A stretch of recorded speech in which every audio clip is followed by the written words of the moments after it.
ano, mamanhikan sa dugo yan. Mamanhikan ka daw.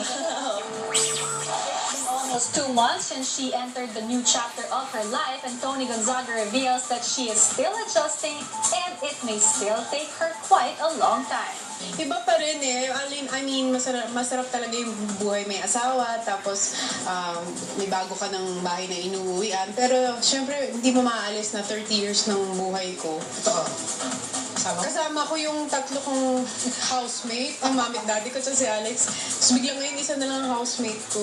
Though Toni has previously admitted that Direk Paul does not meddle when it comes to her career, many speculate on what his reaction will be now that Toni will be working with Sam Milby again. Is Direk Paul jealous of Sam and Toni's on-screen reunion? Toni denies the issue. Hindi na. Sobrang na yung growth and maturity namin.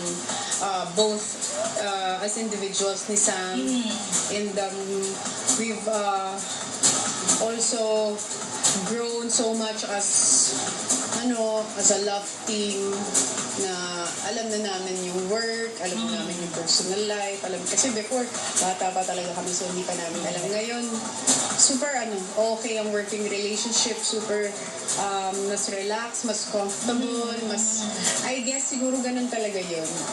It comes with with time and yung with age na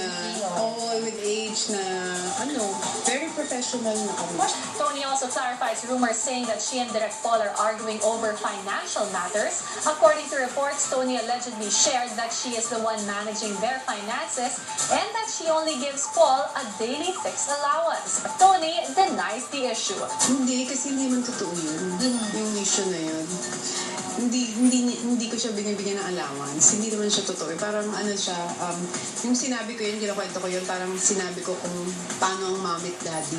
Okay. So sinabi ko parang ganun din kami. Okay. Pero hindi naman ganun yung sistema sa bahay. Equal. Walang nagbibigay, walang nag-ano. Toni also clarified that Paul allegedly got offended over Toni's revelation, which caused him to confront Toni. Hindi naman sinermonan, pero nagkausap lang kami about it. Pero wala namang ganung kalalang Oo. Okay na lang din. Oo, lumaki na lang pero... We've got